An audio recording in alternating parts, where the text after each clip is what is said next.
Hello ho mga Beshwap and Happy New Year. Alam ko, New Year na dyan sa Pilipinas. Dito sa amin sa Netherlands, hindi pa. Pasensya na kayo sa itsura ko at ako hindi pa rin maayos ang pakaramdam. So, pinipilit lang.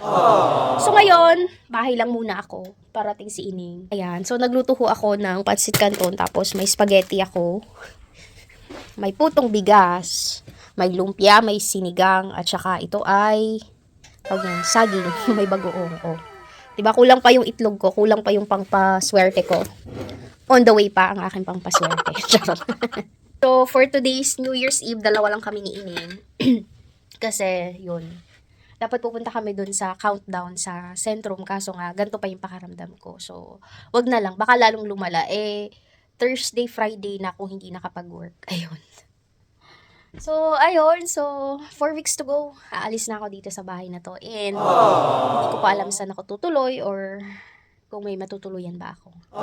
Meron naman yan, alam ko. So, starting by next week, mag-umpisa na akong magbalot-balot ng aking mga kagamitan kasi dadaling ko na doon sa bahay ng aking among matatanda. Wala naman sila doon. Well, nagpaalam naman ako. Sinabi ko naman. At saka, kahit nasa akin ng susi, bago ako pumunta, nagpapaalam muna ako and may i-check kung may papacheck sila. Ganun. Hindi yung, porque may susi ka walang, parang wala kang respeto sa may-ari. Tayo ganun mga besh. So, kasi kung anong respetong binigay mo sa ibang tao, ganun din yung ibabalik nila sa inyo. So, ayun, Happy New Year mga Beshwap, and sa bintana na lang kami manonood ng fireworks mamaya.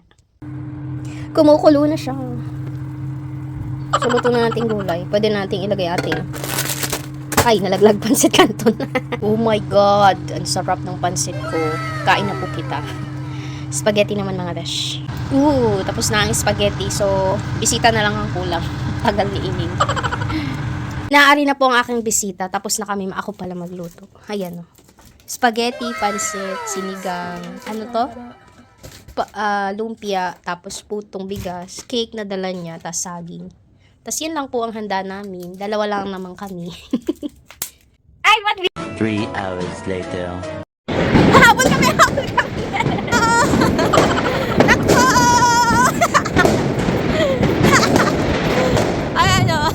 Lumabas kami kasi wala sa taas. Woo!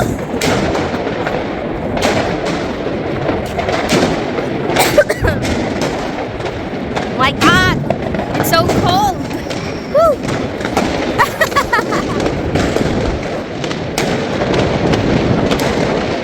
Bao!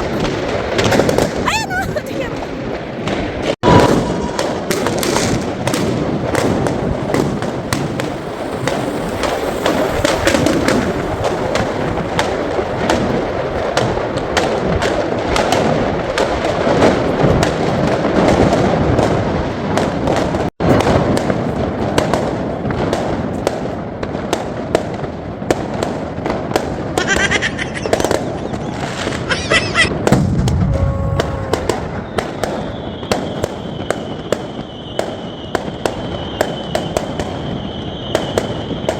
So yun ho ang aking New Year celebration, and I hope lahat tayo ay masaya at magkaroon ng panibagong blessing this year. Happy New Year everyone!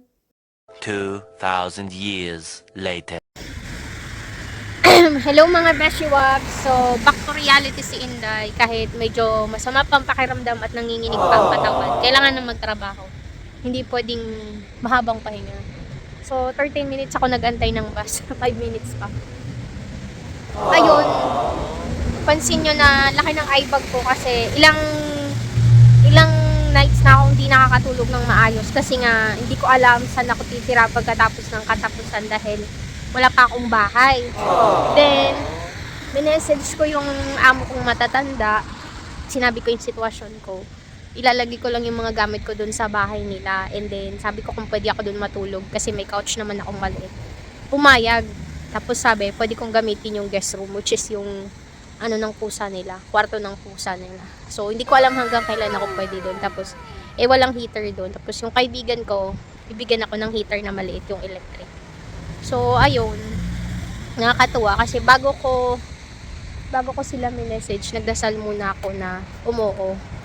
Dalawa kasi yung minessage ko, magkaibigan sila. Yung isa hindi pumayag kasi madalas na daw sila dito ngayon sa Netherlands. May bahay kasi yun sa Belgium. Once a month lang sila napunta dito sa Netherlands. Yung isa naman, nasa Spain. Pumupunta lang sila dito May at saka summer. Buti pumayag, napakabait talaga ni Lord. Alam niyo yung sabi ko, God will provide.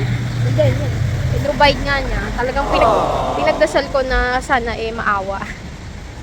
Ayun, hopefully mga February makakita na ako ng bahay. Marami naman nag-offer na doon ako tumira, kaso kasi mas okay na yung may sarili ka. Nakakahiya din kasi lalo may mga asawang Dutch, gano'n. Di naman sanay sila sa mga nakikitira eh. So, mas mabuti pang mangupahan ka kaysa makitira. Oo, masarap makatira kasi libre. Pero di kasi libre dito mga besh. Nakakahiya. So, ayun, napakabait din. So, hopefully, tulungan niyo ako magdasal, makahanap ng bahay. Ay, naku, life. Ganun talaga. Life must go on baga. A few moments later. Mga best shop, dito na ako sa trabaho sa Airbnb. So, check muna natin ang ating place. Oh, di ba? Ganyan dapat lagi ang bisita. Napakabait. Ito kinuha ko sa labas. Oh, naglaban na din sila. Kaya tissue. Di ba ang apakalinis? Ganyan dapat ang bisita palagi. Pero syempre, iba-iba naman ang tao kayo talaga. So, umpisahan na mga besh. Wala namang ibang gagawa nito kundi ako. Dahan-dahan lang. Ayos na naman itong trabaho ko ngayon. Isa lang talaga yung kinuha kong trabaho ngayon. Gawa ng alam kong hindi pa okay yung pakiramdam ko. Pero no choice tayo. Kailangan natin magtrabaho para sa pangarap. And may iniwan sila para sa akin. Charan! May pizza! O, di ba? Pwede kong i-oven mamaya. Lulutuin ko yan. Ayun yung mga basura. Kailangan natin ilagay. So, ayun na nga mga best shop, inumpisan ko syempre sa pag-alis ng mga bedsheet at hindi pa ako masyado talagang galaw ng maayos kasi pakiramdam ko, hinang-hina pa ako at nanginginig pa yung buong katawan ko. At dahil dyan, eto ngayon, Thursday, hindi na naman ako makapag-work, hindi ako makatayo ng maayos. Yung binti ko, hindi ko mailakad ng maayos, hindi ko maigalaw, my goodness. Hindi ko na alam ano nangyayari sa akin. Ayan, since may pizza at pangat ang oven ko sa bahay, dito ko nalulutuin. Madali lang naman to mga besh. So, habang niluluto ko yung pizza sa oven, mga 9 minutes or 10 minutes yun, ayan, nilinis ko muna ang kusina. Saglit lang naman, are. Luto naman din yung pizza, oh. Alagay ko rin gulay. Tara makain mga besh, break muna. I don't know what they did, but it's already damaged. Last time, it's not like this. Also, this one, a lot of scratches, as you can see. Maybe the kids play with it. The house is clean and organized, but this one is not good. We need to do something with this. So, ayun, nag-vacuum na ako. Pagkatapos ko mag-vacuum, ay syempre imamap ko. Inuna ko ilang part na ere para maisampay ko yung mga bedsheet, mga beshop ng matwa. Later. Nakatapos na din mga beshop. So, kinuha ko yung box para paglalagyan ko yung mga plato tsaka yung ibang gamit ko. Kailangan ko na kasi mag-impake dahil para mabilis na lang pag maglilipat. Lagay lang ng lagay dun sa sasakyan. Buti na lang may mga kaibigan ako na willing tumulong.